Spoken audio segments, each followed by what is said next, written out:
तो हमारा जो भी चला है कर्मयोग, कर्मयोग में जो थर्ड सेक्शन खत्म हो गया, तो फोर्थ सेक्शन चल रहा है हमारा क्या, काम क्रोध से कैसे बचे।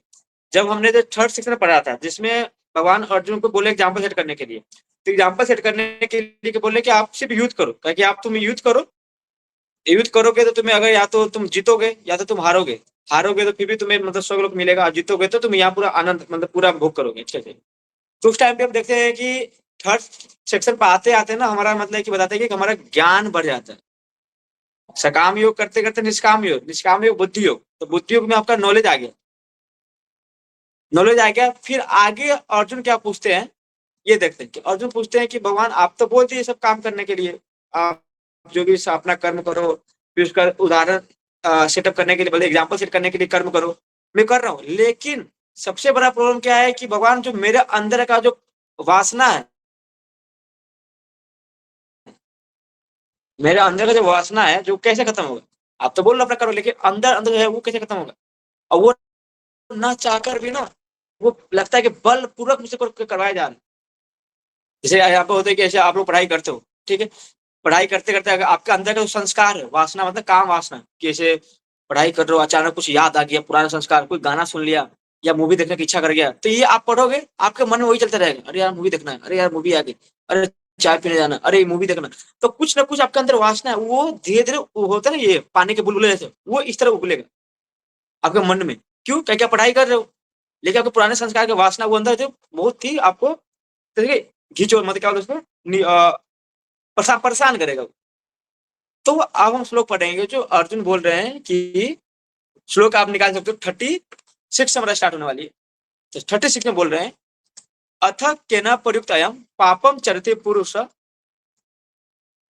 अनिच्छन अपि वात्सल्य बलात् इव नियोजित। अर्जुन ने कहा, आप लोग भगवत निकालो, हृदय उसको बोलो भगवत निकाल के बैठने के लिए। तो भगवत गीता का 3.36 श्लोक है। तो भगवान अर्जुन बोल रहे हैं कि ठीक है आपने भगवान ने जैसे बता दिया, लेकिन जो अंदर के वासना को कैसे खत्म करना भगवान, कि क्या हो गया। तो कहते हैं कि अथ केन प्रयुक्तयं पापम चढ़ते पुरुष अनिच्छन, मतलब कि अनिच्छन अपि वार्षण्य, अनिच्छन वार्षण्य, अनिच्छन अपि वार्षण्य बलादि नियोजित। अनिच्छन मतलब होता है कि न चाहते हुए, अनिच्छन कि भगवान कि न चाहते हुए, वार्षण्य हे वृषवंशी, मतलब कि भगवान कृष्ण को बोले वृषवंशी इसलिए बोल रहे हैं कि बलात् मतलब बलपूर्वक एवं मानो, नियोजित मतलब लगाया जाता है कि मैं न चाहकर भी, मतलब अर्जुन ने कहा हे वृषवंशी, मनुष्य न चाहते हुए भी पाप कर्मों के लिए प्रेरित क्यों होता है। ऐसा लगता है कि उसे बलपूर्वक उसमें लगाया जा रहा है, क्योंकि हम सब भी अपना अपना अलग अलग काम करते हैं, अपन सबका अपना बिजनेस है, अपना मतलब कि कुछ है, तो वो अर्जुन बोले कि बलपूर्वक लगाया जाता है। ऐसा क्यों, कि मैं नहीं चाहता हूँ पाप करने, फिर भी मैं पाप कर बैठता हूँ, तो ऐसा क्यों। तो सेकंड श्लोक है, शिव भगवान वाच, सबसे मेन श्लोक है, शिव भगवान वाच, काम ऐसा क्रोधे स रजो गुण समुद्भव महासनो महापाप विद्धि विधि एनम इह वैरिनम।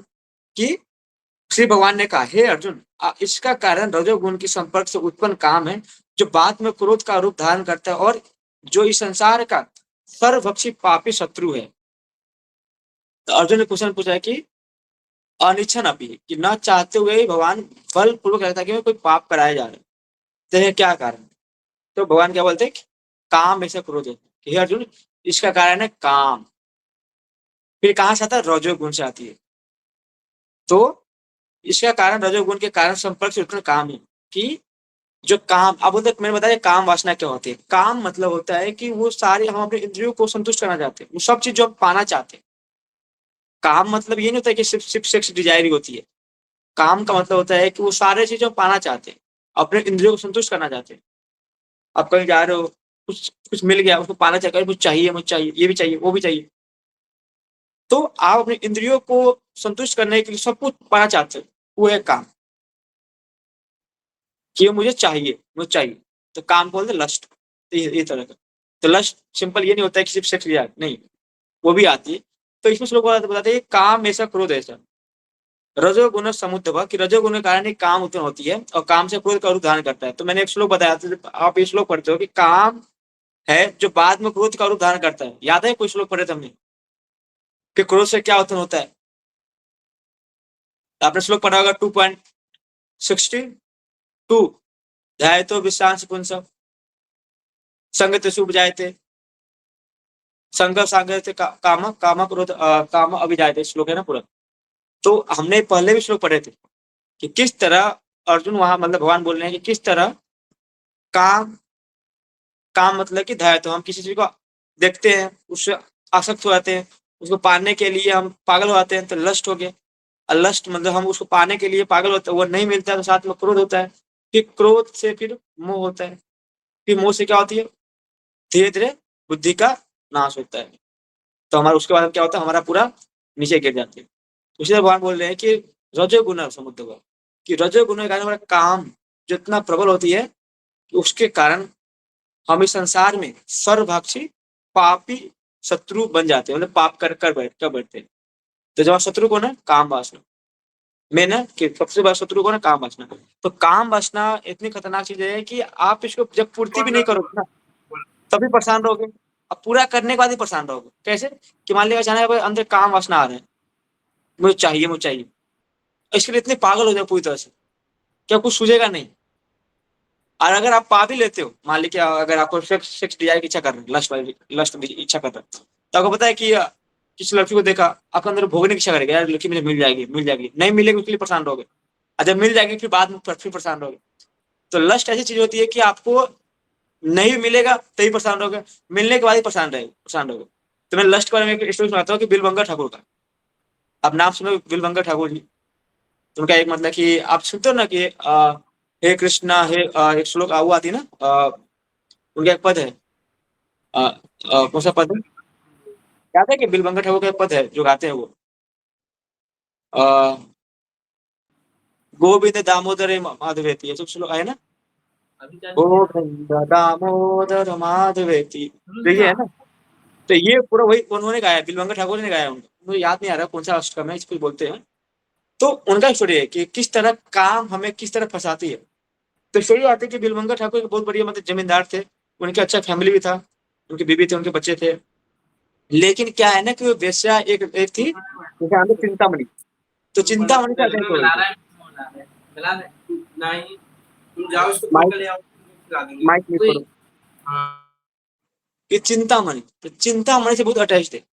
जब उनकी जब इच्छा हुआ कि मैं चिंतामणि के संग करना है, जब ये बहुत ही प्रबल इच्छा हुआ कि मैं चिंतामणि के संग करना है, तो अचानक क्या है, उसी रात को बहुत ही ज्यादा आंधी तूफान और बारिश होने लगा।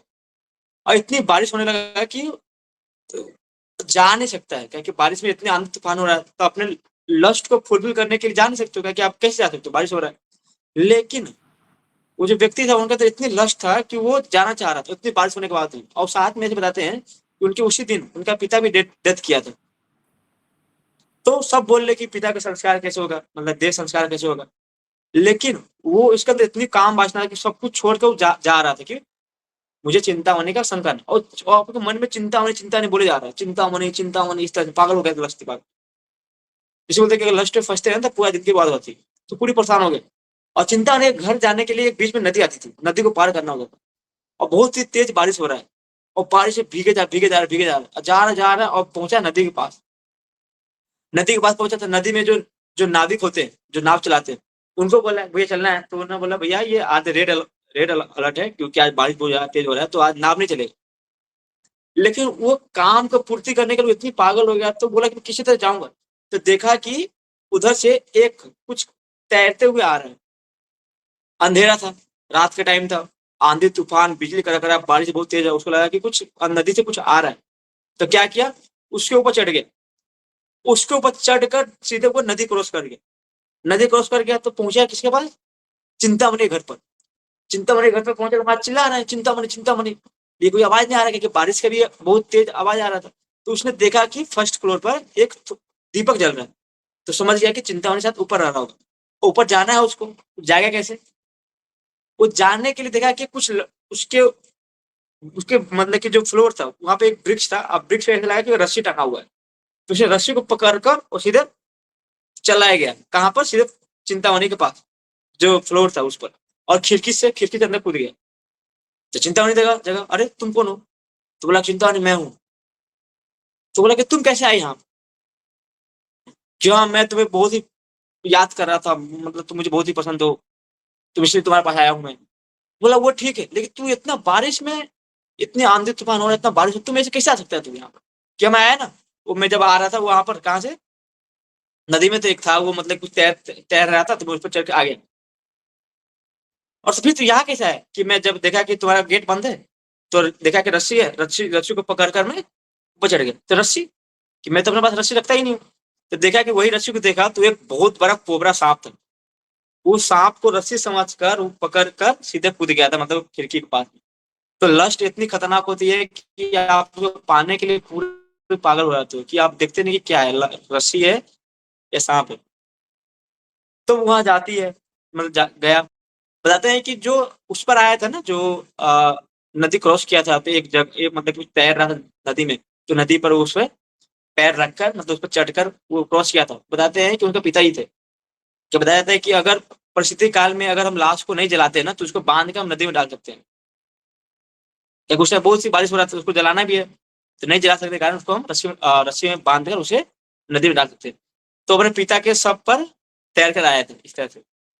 तो उस टाइम बहुत हृदय स्पृह, वो परेशान कर रहा है क्या वेदांत? तो बोले कि तब चिंता मानी उनको फटकारा, बहुत तेज फटकारा। अरे मूर्ख, पाने के तुम इतना संघर्ष करके अपने काम को पूर्ति कर तुम यहाँ आया, लेकिन वही इतना चाहिए अगर तुम भगवान के लिए लगाता तो वही मतलब कि भगवत चला जाता और आत्म साक्षात्कार कर लेता और भगवान चला जाता। और तू अपने काम को पूर्ति करने के लिए इतनी पागल हो गया है कि न न देखा नदी, न देखा न सांप देखा, सीधे मेरे पास आ गया। जैसे ही ये बोला, उसके अंदर ऐसा लगा कि जैसे कोई तीर से मार दिया, पूरे हृदय को छेद दिया। क्या होता है ना कि जब हम किसी को अपने प्रेम करते हैं ना, जब हम किसी से ज्यादा अटैच रहते हैं ना, तो वो जब कुछ बात बोलता है ना, तो उसे ज्यादा चोट लगता है। तो उसको लगा क्या बात कर रही है। तब उसने, तब समझ गया कि भाई जो चिंतामणि है वो मेरे मेरे तेरे गुरु है। या कि चिंतामणि ने उसको डांटा फटकारा, भैया तू भक्ति कर, कि जितना तेरा इतना तो काम वासना में अपना जिंदगी बर्बाद कर रहा है, इससे बढ़िया कि तू भगवान की भक्ति कर, तुझे भगवान इतना आसानी से मिल जाएगा। तो पूरी परेशान हो गया। तब वो चिंतामणि को माफी मांगा, काम हो गया, बल्कि अब मैं जा रहा हूँ, आप मेरे गुरु हो। और उसको कृष्ण भक्ति करने लगा, भगवान का नाम लेने लगा, भगवान का। तभी वो श्लोक आती है ना, बहुत सारे श्लोक आती है। तो परेशान फिर उसको भाग रहा है, मतलब कि भगवान की भक्ति करने के लिए। भगवान भगवान बोले, मतलब कि पूरी तरह से बोलेगा तो भगवान की भक्ति करूंगा। भक्ति करते करते करते करते जब रास्ते गुजर रास्ते, लेकिन कुछ टाइम रास्ते में देखा कि एक लेडीज जा रही है, एक लेडीज जा रही है। तो लेकिन अचानक उसके मन में वापस काम वासना फिर से आ गई, चिंतामणि जा रही है। एक चिंतामणि भी अटैच था, अचानक अंदर से आ गया चिंतामणि। फिर उस लेडीज के पीछे पीछे वापस जाने लगा। मतलब कितनी पागल होती, पागल हो गए थे वापस, कि पुराने संस्कार आपने जब देखा कि चिंतामणि ने उसको बोला कि तुझे भक्ति करना, तो वो चिंतामणि बोला कि ठीक है मैं जा रहा हूँ भक्ति करने। लेकिन जाते जाते भक्ति कर रहे, लेकिन अचानक बीच में क्या हो गया, फिर से वापस एक लेडीज दिख गया। फिर से पुराने काम वासना जो वासना है फिर से जग गया। फिर से वो लेडीज के पीछे चला गया, पीछे चला गया। तो वो लेडीज भागे जा रहा, भागे जा रहा। तो घर पे पहुंच गए। तो लेडीज को लगा कि यार साधु है तो कोई कोई बात नहीं, घर पे आ जाओ, कोई दिक्कत नहीं। तो जो लेडीज थी उसकी भी हस्बैंड था। तो हस्बैंड बोला साधु आया है तो उससे बातचीत करता हूँ। तो साधु बोला जो हस्बैंड है उसका, जो लेडीज का, तो अच्छे मतलब कि अच्छे से उसको बैठाया, बोला कि भाई क्या सेवा करूँ। तो बिलोंगर ठाकुर बोलते हैं कि जो आपकी जो ये आपकी जो वाइफ है वो मतलब कि वो मुझे चाहिए, मतलब कि वो उनको बोलो कि मेरे पास आने के लिए। उनकी इतनी लस्ट बढ़ गया कि उसे भोग करने की इच्छा कर रहे थे। तो वो गया, मतलब कि जो भी बोला कि अरे, मतलब अपनी पत्नी के पास बोला कि ठीक है वो साधु बोल रहा, क्या कर, जाना तो पड़ेगा, जाओ उनके पास। तो जैसे उसके पास गया, लेडीज जैसे उसके बिलोंगर ठाकुर के पास गया तो अचानक उसके अंदर वापस वही संस्कार आ गया, चिंता ने जो बोला था, फिर से काम वासना। कि जैसे वापस उनको याद आया तो बोला अरे मैं कहाँ फंस गया, फिर से मैं काम वासना फंस गया। तो उसने क्या बोला, लेडीज ने क्या बोला कि आपके जो पास जो पिन है, तो होते हैं जो लेडीज पिन पिन करती है, वो मतलब साड़ी में जो पिन, सेफ्टी पिन होती है। तो समझ गया कि भाई सारा जो फसाद का जड़ है ना, ये मेरा आँख ही है। वो पिन लिया और पिन को आँख में फोड़ दी, आँख में लगा दी। उसने बोला कि मैं अपने आँख के थ्रू देखा हुआ, जिसके कारण मैं लस्ट में पड़ रहा हूँ। पहले चिंतामणि के पीछे, फिर बाद में इस लेडीज के पीछे। क्यों? क्योंकि आँख के कारण ही, तो नहीं रहेगा आँख, तो फिर आँख फोड़ लिया। फिर चिंता नष्ट हुआ, भगवान भगवान याद करने लगा। तो हम लोग ऐसे नहीं कर सकते कि यार अचानक मतलब कि लस्ट आता है आँख फोड़ लेंगे, नहीं भाई आँख फोड़ने के बाद तुम्हारे अंदर लस्ट तो रहेगा ना, फिर भाग चला जाएगा। लेकिन उनका स्टेज था, उनका बिलमंगा ठाकुर का स्टेज था कि आँख फोड़ने के बाद भगवान को सोचने लगा भाई सब प्रसाद के अंदर आँख ही है। तो वो भक्ति करते थे, वृंदावन गए। फिर वृंदावन जाने के बाद वहां पर देखा कि एक पूरी रात हो गया, तो अचानक एक बालक आया। बालक बोला बाबा आप कहाँ जा रहे हो? बोला कि मैं वृंदावन जा रहा हूँ। तो बालक ने बोला ठीक है बाबा मैं आपका हेल्प करूंगा। फिर ठीक है करो आप। तो उनको रास्ता दिखाते दिखाते जा रहे हैं। फिर उनको बोला कि बाबा आपको भूख लगी होगा सामने, मेरी मैया ना मेरी मैया के पास बहुत सारी गाय है, तो मैं गाय का दूध देकर आता हूँ, आपको पिलाऊंगा। ठीक है लिया। तो पिलाते हैं, गाय को दूध पिलाते हैं। फिर बोलते हैं जो छोटा बच्चा वो बोलता है कि बाबा आप, मैं सुना हूँ कि आप बहुत बढ़िया गाते हो, भजन करते हो, तो कुछ गा तो सुनाओ ना। तो आराम से बोला ठीक है मैं सुनाता हूँ। तो वही सुनाते हैं वो वृंदावन वो था ना दामोदर मतलब ये पूरा सुनाते हैं। तो याद नहीं है कि एक्चुअली याद नहीं कराते थे मुझे पहले। अ, जैसे जो भी है तो वो गाना स्टार्ट कर दिया, मतलब पूरा आप समझ सके ना क्या गा रहे थे वो। अ, गोविंद आपको याद है क्या? बोलो तो बोलो। हाँ हे कृष्णा हे केशव, हाँ ये बिल्कुल।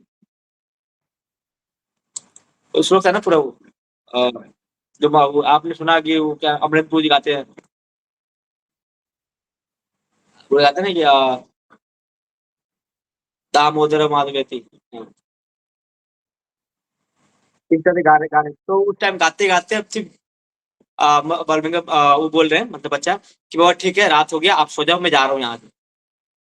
तो बिलवंगा ठाकुर ने उनका हाथ पकड़ लिया। बोला कि मैं समझ गया कि तुम कौन हो, कि तुम तो कान्हा हो। तो बोला कि नहीं मैं कान्हा क्यों, मैं तो मैं जा रहा हूँ। तो वो बिलवंगा ठाकुर बोले अरे मैं मुझे ऐसा पता है कि इतना मीठा आवाज तो कान्हा के अलावा कोई बोल नहीं सकता है। इस तरह से भगवान उनको साथ देती है कि अगर हम लस्ट के छोड़कर लस्ट का डायरेक्ट कन्वर्ट करते लव में, तो भगवान आपको मिल जाएंगे। तो जिस तरह चिंतामणि ने इस तरह से उनको शिक्षा दिया बोलते कि तुम लस्ट के पीछे इतना पागल हो, और तुम भगवान को प्राप्त करो तो भगवान मिल जाएंगे। फिर बाद में भगवान वहां बोलते हैं, कान्हा बोलते हैं अरे वो जो चिंतामणि थे वो पिछले जन्म में तेरा गुरु था, तो मैं ही इस तरह से चिंतामणि को तुम्हारे इस तरह से ऐसा काम करवाया कि तुम्हें वापस विरक्ति आए और तुम वापस मेरे पास आओ। तो भगवान का पूरा खेल होता है। तो कहने का मतलब ये हुआ कि क्योंकि जब हमारी लस्ट होती है, लस्ट देखो किस तरह हमारा पूरा कुछ खत्म करता है। हमारी पढ़ाई बोलते हैं जो जितना ज्यादा लस्ट में होता है ना उसको उतना बुद्धि खत्म होता है। इसलिए बोलते हैं कि सबसे बढ़िया कि लस्ट कहाँ से आती है, रजोगुण से। काम में से क्रोध है रजोगुण कि रजोगुण से आती है। तो उसी रजोगुण को हमें उसको क्या करना, ऊपर बढ़ाना है, सत्वगुण तक आना है कि लस्ट। आप देखो कि लस्ट का मतलब कि वास कहाँ होता है, तुम देखे कि इंद्रिया में, मन में, बुद्धि में लस्ट का वास होता है। हमारी इंद्रियों में लस्ट का वास होता है। तो हमें चाहिए कि अपने इंद्रियों को शुद्ध करें। तो ये बताते हैं कि हे अर्जुन इसका कारण रजोगुण के संपर्क में उत्पन्न काम है, जो बाद में क्रोध कर धारण करता है। इस संसार का सब भक्षी पापी शत्रु है। कि हमें लस्ट जो रजोगुण क्या करना, कन्वर्ट करना कि सतगुण। जब रजोगुण से आएंगे तो रजोगुण से हल्का जब सतगुण में जाएंगे तो सत्वगुण में आपका ज्ञान आएगा। ज्ञान से आप धीरे धीरे अपने इंद्रियों को शुद्ध करोगे, तब आप सीधे भक्ति में तो पहुंच जाओगे। अब देखो ना कि अगर आप लस्ट और मतलब आप जब आगे पढ़ोगे ना इसमें, तो इसमें एक वर्ड आती है, फिर आगे आगे एक श्लोक में आ गया कि जो काम होती है काम ही किसका, भगवान का भी है कि भगवान के यही क्या कि गोलोक में भी काम है। ये काम क्या किस रूप में, लव के रूप में। लेकिन यहाँ पर काम किस रूप में है, मतलब वहां तो प्रेम है लेकिन यहाँ पे क्या लस्ट है। तो एक तरह से वहां पर उल्टा बताते हैं कि यहाँ की मतलब तुलना करते हैं कि जिस तरह मतलब गोलोक में जो हम जो काम को तुलना करते हैं, ये तो काम तो लव के रूप में बताते हैं कि वहां का जो लस्ट है उस तरह से गोल्ड के समान है, लेकिन यहाँ का जो लस्ट है वो तो लोहे के समान है। तो कभी कंपेयर नहीं करना चाहिए। तो अब पढ़ते हैं कि अब जो इसका जो पटपट है, प्रपाद पटपट में क्या बोलते हैं। अब हम पटपट में देखो, हाँ मैं बोला था ना कि एक श्लोक आते भागवतम का कि जन्म से यथो अन्वयत इतरत स्वराट, कि सारी वस्तु का उद्गम परम ब्रह्म। तो सारे वस्तु का उद्गम क्या है, परम ब्रह्म। तो सब कुछ से मतलब जो काम है वो भगवान से ही आता है। तो भगवान के पास जो काम वो है वो लव है, और हमारे यहाँ जो काम है वो लस्ट है पूरी तरह। इस तरह अपने इंद्रियों को संतुष्ट करना। और आगे पढ़ते हैं कि इस तरह से कि जब जीवात्मा भौतिक सृष्टि के संपर्क में आता है तो उसका शाश्वत कृष्ण प्रेम रजोगुण की संगति में से काम में परिणत हो जाता है। अथवा दूसरे शब्द में ईश्वर प्रेम का भाव काम में उसी तरह बदल जाता है कि जिस तरह इमली के संसर्ग से दूध दही में बदल जाता है। जिस जिस तरह दूध इमली के संसर्ग में आते ही किसे बदल जाता है? दही में। उसे जो लव है, जो भगवान का जो प्रेम है, मटेरियल वर्ल्ड में आते ही किस में बदल जाता है? लक्ष्य में बदल जाता है। उसको बताते नहीं कि देखो कि सात्विक कृष्ण प्रेम रजोगुण की संगति से काम का जो परिणत होता है कि रजोगुण के कारण प्रेम लस्ट में बदल जाता है। इसीलिए बताइए कि किस तरह की रजोगुण से ऊपर उठना पड़ेगा कि सत्वगुण जाना पड़ेगा। जब तक सत्वगुण में नहीं पहुंचे तक आपको आप काम में पड़े रहोगे। आपने देखा होगा कि कुछ लोग ऐसे भी कुछ ऐसी फिलोसफी होते बोलते हैं कि आप अपने इंद्रियों को काम को इतना पूर्ति करो, इतना पूर्ति करो, मतलब इंद्रियों को इतना पूर्ति करो कि इंद्रिय संतुष्ट हो जाए और वापस आप उससे विरक्त हो जाओ।